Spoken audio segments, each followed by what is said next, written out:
I lost my peepaw by suicide when I was 13. I lost my sister when I was 21. I lost my Meemaw when I was 23. The dad that I never met died the year after my sister when I was 22. And I lost Chip and the dad that adopted me. It's just so wild to me to look back and go, I started losing people early. Welcome to Grief Heals, the podcast that explores how grief heals. Join us as we consider how grief invites love within ourselves, our communities, our world, our histories, and how it is that grief heals. I'm Lisa Michelle Zega here with Eric Simpson.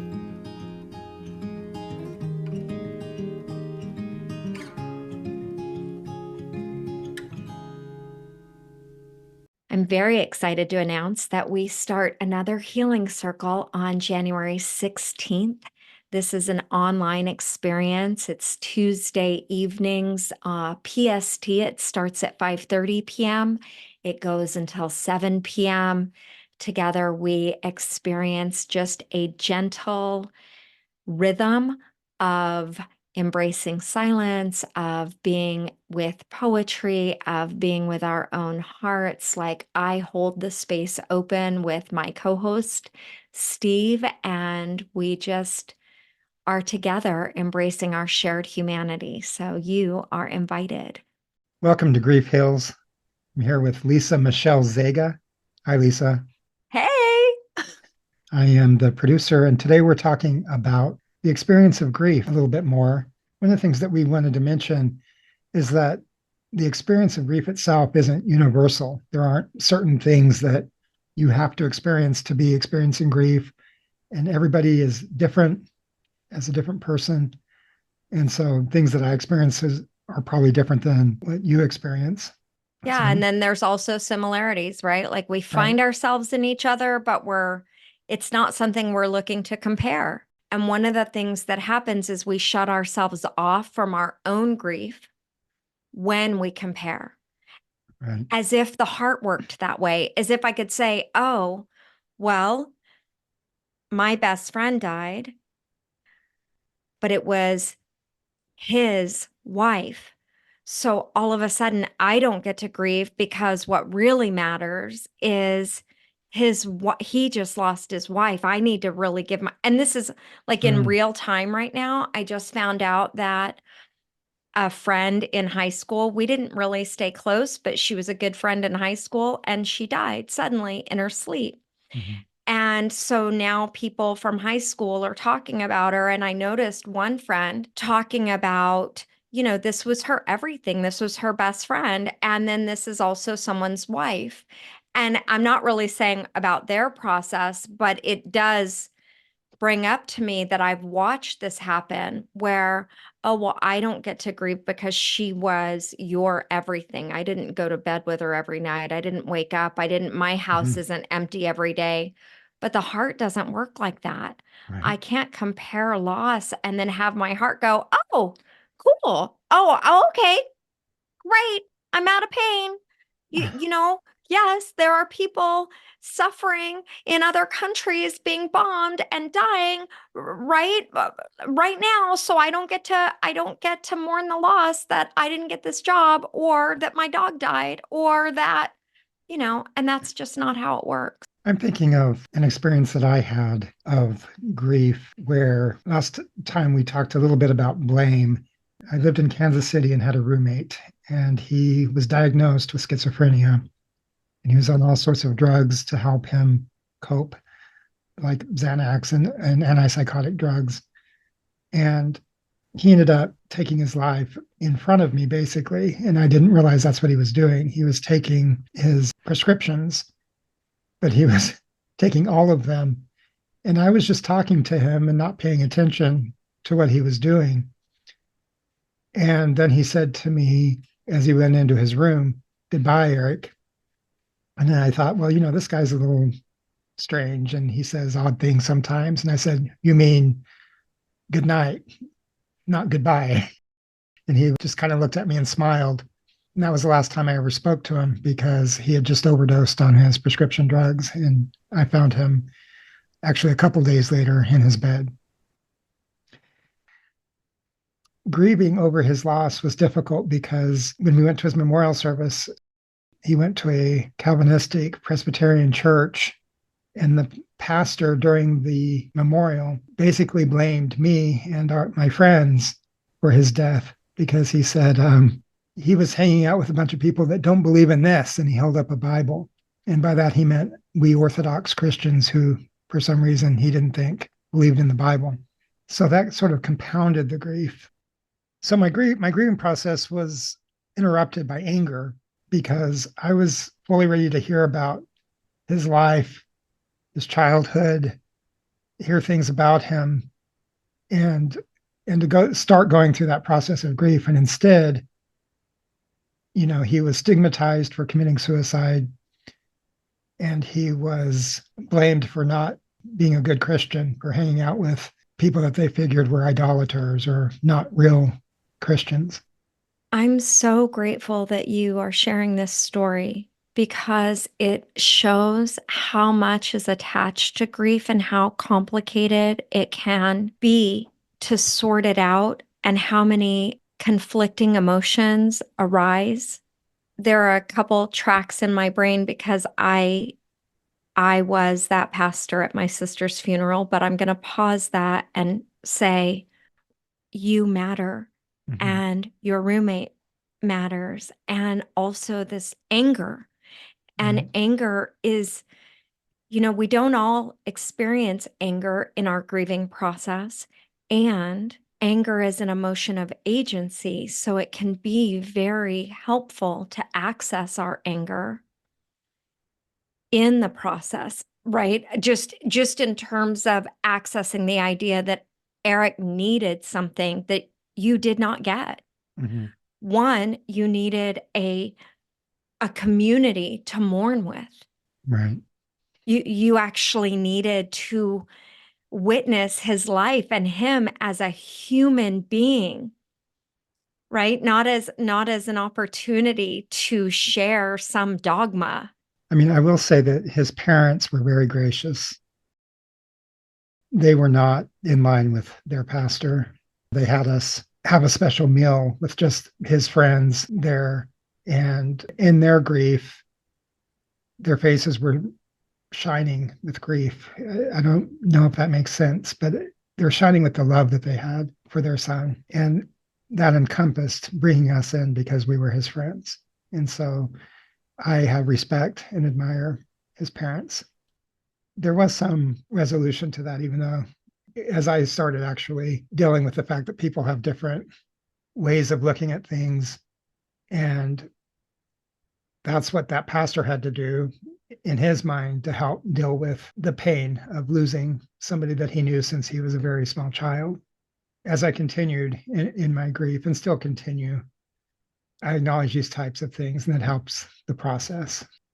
I want to comment on the beauty that I see that I'm experiencing in and from you right now. And this is, you are giving a living example of what I mean, like that grief is big enough to hold us all. Mm-hmm. Because in your story, the pastor is held, the pastor in his own fumbling and trying to deal with the loss, and bringing up to us that this pastor knew this person Mm-hmm. from the time he was little. All right. And then seeing when you said that his parents' face shone with grief Mm-hmm. and the love that they had for him, and that the way that in embracing their son, they embraced you, his friends. Right. It's all so sad and so incredibly beautiful. It's reminding me, Mark Nepo has a poem called Adrift, and it, I believe, begins with everything is beautiful and I am so sad. And that both and that you're bringing up is the reason that I just love to engage grief And then also I think it's really tender to me personally because you know that at my sister's funeral, when I was in the church and a Calvinist and just so doctrinally astute, at my sister's funeral, who died when she was 17, other people came expecting and hoping, I am sure, to hear stories and tales of Misty, and I wish that they would have. But what I saw this as an opportunity to preach what I understood back then to be the gospel.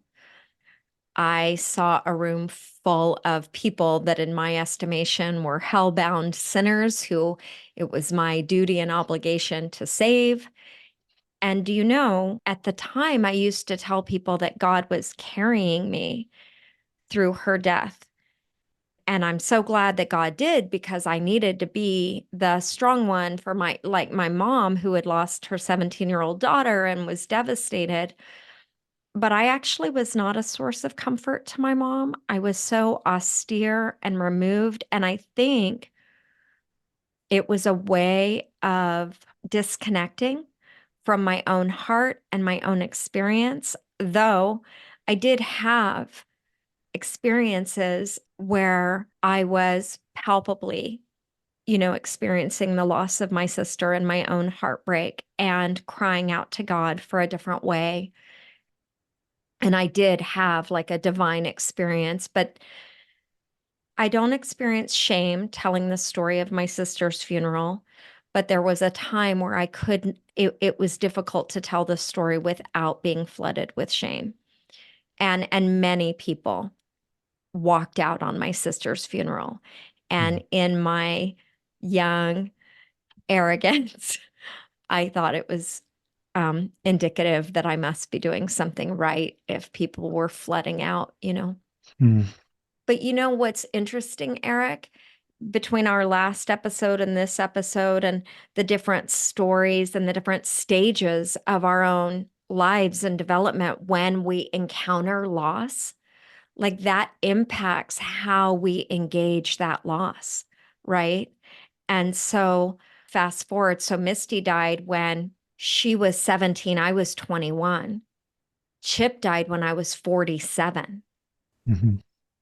That was a very different encounter with grief. I was engaging it as a different human, but some of the things that were similar are the way that my sleep was interrupted, right? I couldn't just go to sleep and go through the night. My eating was disrupted. The break that I felt in my heart, there were a lot of physical symptoms that were similar, and how I engaged those were different. How have you noticed, like, experiencing the loss, the death of loved ones at different stages and ages of your own development? I think that when I experienced grief, when I was first introduced to the experience of the pain of loss, and it was a felt thing in my body, and I became more attuned to my emotions. It was a very intense experience that lasted a long time. More recently, when I've experienced grief, I think it's been more integrated into my daily experience. There was a sense in which the first time I experienced grief, because I didn't really have an experience of grief as a child or a teenager or growing up, one that I was aware of. I mean, it was debilitating when I first experienced grief because it was so intense and I could hardly function and I didn't meet responsibilities that I had and things like that. And so there was a way in which it became something that was unhealthy because it was keeping me from just doing daily tasks. I think I have more of a healthier approach to grief now. I'm able to integrate it into my daily life, and I kind of go instantly. The flame that was in my heart when I first experienced grief just is activated, and I know what it is. And I'm like, this is pain, and just on the felt level, it's not fun. it's difficult and it's hard, and I want to get out of it. I think I naturally did things that I learned about more formally later in my reading, is just to sit with it, do things like writing, but also just to notice it and realize that part of what is causing the pain of the loss is not only the loss itself, but my desire for something else. And desire, in a lot of ways, is behind all suffering. But that's not a bad thing necessarily. So watching my desire arise and feeling the grief and then letting it go and releasing it has been very helpful to me more recently when I allow myself to experience grief. I don't know if that makes sense. Yeah, there are so many. When you said letting that longing come, and I'm not using your exact words, I got this image of like you said, letting it fill. And I pictured a great big red balloon filling up, and there you were, and then you would let the balloon go. When I work with people, one of the things that gets in the way when it comes to the concept of letting go is this confusion that you're letting the person go. We're not letting the person go Right. ever. We are letting the energy of what's unfinished, we are letting that go in the rhythm of life, right? Like if we try to hold moving water, it stagnates. When you lock it down and Mm-hmm. it must move, and energy must move, and when it stays locked down, it stays in us and creates sickness. The letting go, though, the mystery is that in letting go, I'll just speak for myself, I experience a greater fullness of relationship with the people that I've lost. And I experience a greater relationship internally, myself with myself, and then in my community with those who I do life with. I don't have the words, but there is this sense of, I can't define the mystery, but there's this sense of, in allowing the energy to move, in allowing myself to experience and to release, there's a greater connection with all living beings. And then one thing that you talked about that I think would be very helpful for all of us, and one thing that I did intuitively later in life with loss, is to integrate it into our daily rhythms. So, like when Chip died, I cannot explain this to you. Nobody sat me down and said, now this is what you're going to want to do, Lisa. And I wouldn't prescribe it for anyone, the exact thing that I did, but I had a time of day that I wrote to him every day. And And Chip, sometimes go ahead. just Chip, it was your fiance, in case Yeah. people, Yeah. right? Yeah. He died 5 months, I believe it was 5 months before our scheduled wedding day. And I would write to him. I would write to him about what I had hoped for. I would write to him about what I happened to be wearing that day. Like maybe I felt super cute but he wasn't there for me to send a picture. Um, maybe I saw something that made me think of him. Maybe I was angry. I found out a lot of things after. Another thing that happens that interrupts our grief is there's often things that we don't want to tell other people that are going on. We don't want to do any harm to the person that we've lost. We don't want to say anything negative about them. We don't want to talk about when we found out that someone lied to us, or we don't want to talk about the disruptions in the relationship, but if that energy hasn't been released, like when or at least when I got the image of you filling a balloon and letting it go, Mm-hmm. it stays locked up inside us. And we end up storing it within ourselves. And then all the energy it takes to keep it locked up inside us is robbing energy to live our lives and to love, right? So I want to be careful, Eric, because there are so many ways that people should on people while they're grieving Mhm. and compare and do all these things. And so, on the one hand, I want to be just so gracious, and everyone's experience is their own experience. And recognizing when we're closing in around our grief, like locking it up, and maybe there is a season for that, and our heart staying open, our heart coming open. If I feel like I'm in danger, there might be a natural to lock up and close. And then there comes a point of opening the body, opening the experience, opening the heart, even to recognize, to be with my grief, to recognize what I've lost, who I've lost, how I've lost, to be with my pain, to notice what's going on. Having a way to integrate our loss into our daily experience, even to set a timer, whatever that means for a person.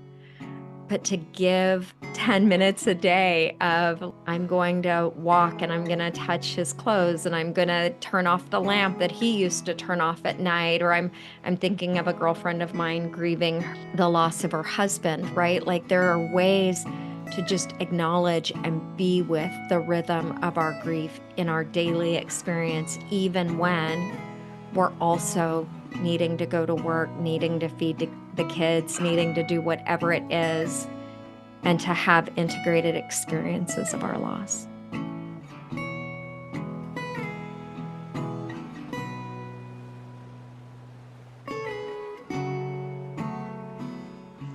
You've been listening to Grief Heals with Lisa Michelle Zega. The podcast is produced by me, Eric Simpson, in association with Jump Up and Down Productions. Music by Ken Dalian, Drunken Nights to Sunday Mornings, and Stefan Carlin, A Calming Ocean, A Common Notion. If you would like more information about the work Lisa does, point your browsers to legityou.com. That's LEGITYOU. Lisa can also be reached at lisamichelle@legityou.com.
This has been a Jump Up and Down production.